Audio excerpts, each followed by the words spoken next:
Qui n'a jamais rêvé de courir avec comme seule limite sa propre fatigue physique?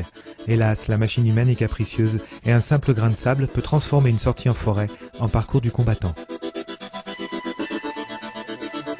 Donc on assiste depuis quelques années à une augmentation assez importante de la pratique de la course à pied comme sport régulier pour un certain nombre de personnes. Il existe effectivement en plus des différences constitutionnelles selon les individus qui malheureusement peuvent amener certains à se dégoûter du sport et à rechercher des solutions s'ils veulent le poursuivre. Doit-on pour autant renoncer à s'élancer seul le nez au vent ou en tribu de plusieurs centaines d'amateurs au prétexte que la douleur dans le bas du dos ou en haut de la cuisse droite deviendra bientôt insupportable?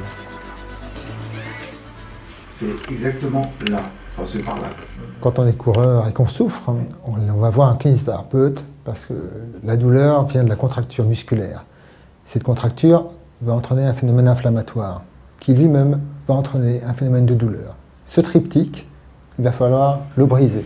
Le kinésithérapeute va utiliser des techniques telles que le massage décontracturant, les ultrasons, la glace, pour y parvenir. Mais ne croyez pas que les pathologies chroniques soient réservées uniquement aux joggeurs occasionnels. Arnaud, coureur de fond, a bien cru devoir arrêter définitivement la pratique de la compétition le jour où la douleur était devenue insupportable. Il y a un an, usé par une pratique du triathlon depuis plusieurs années, je me suis retrouvé dans la situation où je ne pouvais plus marcher. Donc plus courir, avec une douleur au pied droit intenable. Alors au niveau des troubles, on assiste à des pathologies touchant les tendons, principalement les tendinites du tendon d'Achille par exemple, qui sont assez classiques. Et on voit aussi apparaître des pathologies plus chroniques qui sont liées à la pratique très régulière et parfois intensive pour certaines personnes de ce sport. Donc j'ai erré chez plusieurs kinés qui m'ont traité ponctuellement, puis qui m'ont orienté sur des médecins du sport, qui eux m'ont diagnostiqué une opération probable, ou quasi certaine, du pied droit qui occasionnerait un arrêt à peu près de 24 mois. Ensuite, ils m'ont conseillé d'aller voir un podologue pour éventuellement traiter ponctuellement la douleur en attendant l'opération. Ce que j'ai fait. Pour mettre en évidence les troubles statiques majeurs lors de la pratique de la course à pied, nous avons différents outils.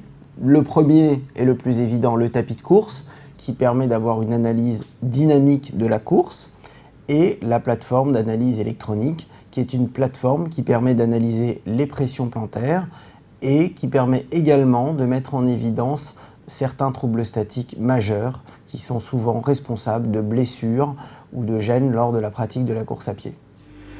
Une fois les causes réelles déterminées, le podologue va travailler à la fabrication de semelles en matériaux composites associant mousse polyéthylène et carbone. Il s'agit d'une paire de semelles spécifiquement adaptées à la pratique de la course à pied, souvent des semelles qui sont réalisées d'après un moulage. Cette semelle comportera différentes cales qui vont permettre de remettre le squelette osseux dans l'axe lors de la pratique de la course à pied et soulager ainsi les groupes tendineux et musculaires qui sont mis en souffrance par des défauts statiques majeurs.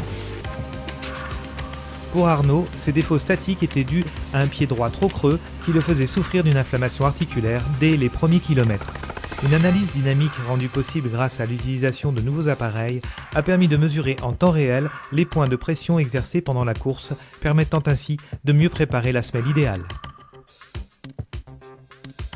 On a fait à peu près 4 paires de semelles différentes pour aboutir à un compromis intéressant entre rigidité, amorti et suppression totale de la douleur.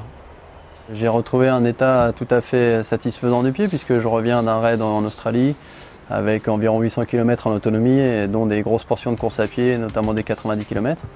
Donc je pense que le contrat est tout à fait rempli et en tout cas la douleur a totalement disparu.